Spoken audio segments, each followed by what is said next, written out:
Welcome this my channel. आप सब कैसे हैं? आज मैं माय रूममेट इज गुमियो का 7th एपिसोड हिंदी एक्सप्लेनेशन करूंगी, तो बिना वीडियो को स्किप कीजिए, पूरा देखिएगा। एपिसोड के स्टार्ट में हमें हॉस्पिटल में एक मरीज को दिखाया जाता है जिसकी तरफ एक अननोन हाथ बढ़ रहा होता है और अचानक उसका दम घुटने लगता है और इसी कारण उसकी मौत हो जाती है। और दूसरी तरफ हम शीन को देखते हैं जो बहुत ही ज्यादा परेशान लग रहा होता है। तभी वहाँ पर ली डैम आती है। शीन ली डैम को देखकर शाम को कॉफी पर चलने को कहता है, जिस पर ली डैम मान जाती है। अब ली डैम कॉलेज में अपने फ्रेंड्स के साथ बातें कर रही होती है। तभी उसे जयजिंग से एक पॉपुलर कॉफी शॉप के बारे में पता चलता है। ली डैम शीन को मैसेज कर शाम को मिलने को कहती है और तभी हम शीन के पीछे कैट को नोटिस करते हैं। अब शीन रेडी होकर जब बाहर निकलता है तभी शीन को एक कॉल आता है। जब वो कॉल रिसीव करता है तब फोन पर वांगरी नाम सुनकर शॉक्ड रह जाता है। अब शीन को हम उसी हॉस्पिटल में देखते हैं जहाँ उस लेडी की डेथ हुई थी। तभी वहाँ पर एक डिटेक्टिव आता है और बिना पूछे मर्डर फाइल लेकर वहाँ से चला जाता है। और उस डिटेक्टिव के बाहर जाते ही हमें पता चलता है कि वो शीन था जो भेष बदल के वहाँ पर आया था। अब शीन वो मर्डर फाइल पढ़ता है तो उसे पता चलता था कि जितनी भी लेडीज की डेथ हुई है वो कभी ना कभी शीन से मिली थी और शीन के क्लोज आना चाहती थी, पर शीन ने सभी लेडीज को रिजेक्ट कर दिया था। इसके बाद शीन सीधा योंगसुन के पास जाता है और उसे सारी बात बताता है कि योंगसुन बोलती है, मुझे ऐसा लगता है कि कोई है जो तुम्हारे पास किसी भी लड़की को नहीं आने देना चाहता, इसलिए तुम्हें संभल कर रहना होगा और साथ ही हमें ली डैम की भी सेफ्टी करनी होगी। अब दूसरी ओर हम ली डैम को देखते हैं जो एक कैफे में होती है और जिसे बाहर से कोई देख रहा होता है। तभी वहाँ पर शीन आता है और उसे घबराते हुए घर ले जाता है। अब ली डैम जैसे ही अपने रूम में पहुँचती है तो कब से एक बिल्ला उसे घुरे जा रहा होता है विंडो से। अब जब वो बिल्ला बाहर जाने लगता है तो एक आदमी का रूप लेकर वो वहाँ से गायब हो जाता है। उतने में वहाँ शीन आ जाता है लेकिन उसे कोई नहीं मिलता।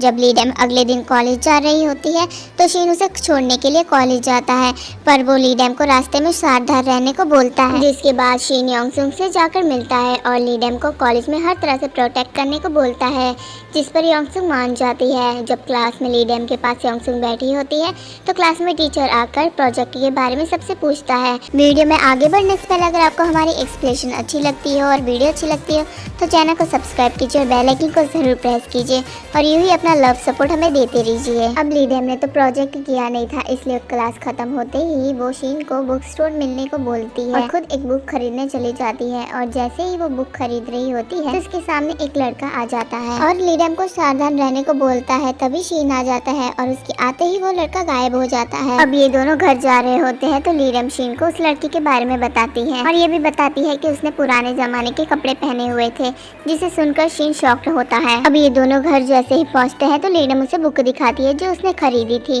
और ये बुक शीन ने ही लिखी थी, इसलिए वो शीन से ऑटोग्राफ मांगती है। शीन ये सुनकर शॉक्ड हो जाता है। ली डैम उसे हिस्ट्री पढ़ाने को भी बोलती है ताकि वो एक अच्छा प्रोजेक्ट बना सके। शीन उसे बेसमेंट में ले जाकर सब पढ़ाने लगता है। अब ली डैम शीन को अपने साथ टेंपल चलने को भी बोलती है, जिस पर शीन मान जाता है। अब ये दोनों जैसे ही बेसमेंट से बाहर आ रहे होते हैं तो शीन ली डैम को एक बुक पढ़ने को देता है। अब ली डैम वो बुक पढ़ रही होती है तो उसमें उसी लड़की की फोटो होती है जो पहले के टाइम में शीन की गर्लफ्रेंड थी। अब ली डैम उस पिक्चर को देखकर लड़की का नाम पढ़ती है जिसका नाम सियोंगवूंग था। इसे देखकर ली डैम कुछ सोचने लगती है और सीधा शीन के पास जाती है और उस लड़की के बारे में पूछने लगती है। अब ये सुनकर शीन बहुत ज्यादा शॉक्ड हो जाता है लेकिन वो ली डैम को सब सच बता देता है कि ये उसकी गर्लफ्रेंड थी। अब ये सुनकर ली डैम भी शॉक्ड हो जाती है और सीधा अपने रूम में चली जाती है। अगले दिन हम ली डैम और शीन को एक साथ कॉलेज जाते हुए देखते हैं जहाँ पर ली डैम बहुत ज्यादा उदास लग रही थी। तभी ली डैम एक लड़की को देखती है जो शीन की गर्लफ्रेंड यानी शियोंव्यू की तरह दिख रही होती है और वो फ्लावर शॉप पर काम करती है। अब ली डैम इसे देखकर और ज्यादा जेलिस होने लगती है और शीन को बिना कुछ बताए वहाँ से चली जाती है। लेकिन वो कॉलेज में भी बहुत ज्यादा उदास थी तो जयजिंग से फर्स्ट लव के बारे में बातें करने लगती है।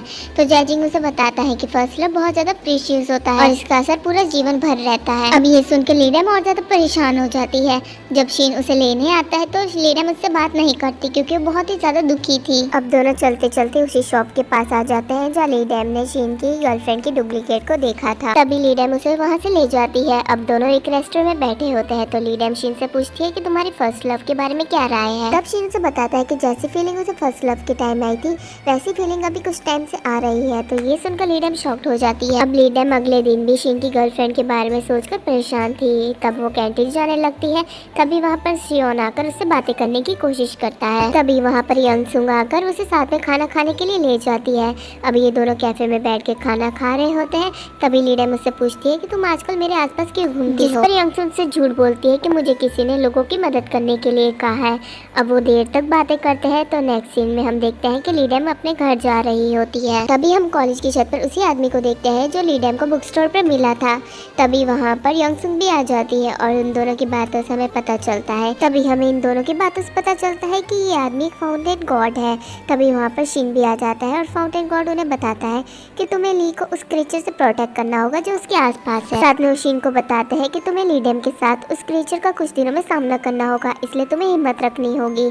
अब ये बात सुनकर शिन शॉक्ड हो जाता है, जिस पर वो बताते हैं कि वो क्रीचर एक लीक्यू है जो तुम्हारा मार्बल लीडम से लेना चाहता है, इसलिए तुम्हें लीडम की रक्षा करनी होगी क्योंकि अब मैं वापस जा रहा हूँ। इतना बोलकर फाउंटेन गॉड वहाँ से गायब हो जाते हैं। जिसके बाद लीडम शिन से मिलती है और उसी फ्लावर शॉप के बाहर खड़ी होकर शिन की गर्लफ्रेंड के डुप्लीकेट को देख रही होती है। तभी शिन की भी नजर उस पर पड़ती है और वो इमोशनल हो जाता है। तब वो लीडम को अकेले घर भेजकर उस शॉप के अंदर जाता है। तभी वो उस लड़की से बोलता है, मुझे पता है तुम इस चेहरे के साथ यहाँ पर क्यों आई हो, क्योंकि तुम्हें मेरा मार्बल चाहिए। इतना बोलते ही वो लड़की एक ईवल मिग्यू में बदल जाती है। जिसके बाद शिन घर पहुँचता है तो लीडम उससे अच्छे से बात नहीं कर रही होती क्योंकि उसे लग रहा होता है कि शिन अब उसी लड़की से प्यार करेगा। जिस पर शिन बोलता है कि प्लीज मुझे आज तुम्हारे कमरे में रहकर तुम्हें पढ़ाने दो, जिस पर लीडम मान जाती है। अब जब शिन उसे पढ़ा रहा होता है तो उसकी क्लोज आने लगता है तो लीडम समझती है कि वो उसे किस करने वाला है, इसलिए वो भी वैसा पोज बनाने लगती है। पर शिन उसकी गलती सही करने के लिए आ गया था, जिसे देखकर लीडम शॉक्ड रह जाती है। अब लीडम पढ़ाई करते करते ही शिन के साथ सो जाती है। अब अगले दिन लीडम और जैजिंग और जॉय जब पेपर देकर बाहर आते हैं तो वो परेशान होते हैं क्योंकि अगले दिन मुश्किल सब्जेक्ट का पेपर था, इसलिए आज ये लोग लाइब्रेरी में पढ़ने का डिसाइड करते हैं। तो लीडम शिन को इस बारे में बता देती है। अब शिन रात में लाइब्रेरी के बाहर लीडम का वेट कर रहा होता है। तभी यंगसुन का कॉल आता है और वो बोलती है कि शिन जैसा ही दिखने वाला एक आदमी अभी लीडम के पास आया था।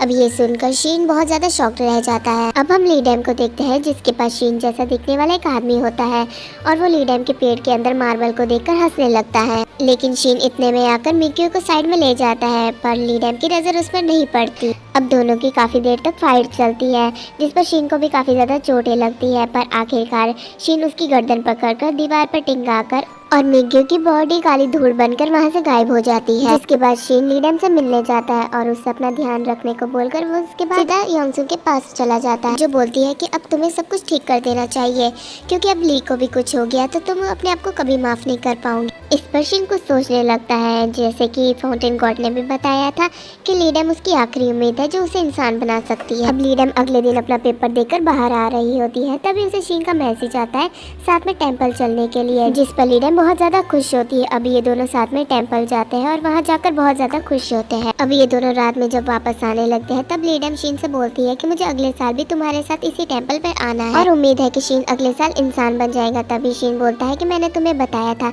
कि मेरी कोई फैमिली नहीं है क्योंकि मैंने आज तक किसी को स्पेशल समझा ही नहीं है, पर फिर तुम मेरी जिंदगी में आई। पहले मुझे तुम्हारी एनर्जी चाहिए थी ताकि मैं इंसान बन सकूं, पर अब तुम मुझे बहुत ही ज्यादा स्पेशल लगती हो जिसे मैं खो नहीं सकता कभी भी, और अब मैं तुम्हें जाने देता हूँ और उम्मीद होगा कि ये सब तुम्हारे लिए एक सपने जैसा होगा। इतना बोलकर शिन लीडम के क्लोज आता है और उसका मार्बल बाहर आ जाता है और हमें यहाँ पर पता चलता है कि शिन सिर्फ लीडम की एनर्जी के लिए अब तक उससे झूठ बोल रहा था। सो क्यूटी बस आपको हमारी एक्सप्लेनेशन कैसी लगती है हमें जरूर बताएं और एपिसोड 8 के लिए हमारे चैनल को सब्सक्राइब कीजिए और बेल आइकन को तो जरूर प्रेस कीजिए और अपना लव सपोर्ट हमें यूं ही देते रहिए और दिखाते रहिए। तब तक के लिए बाय।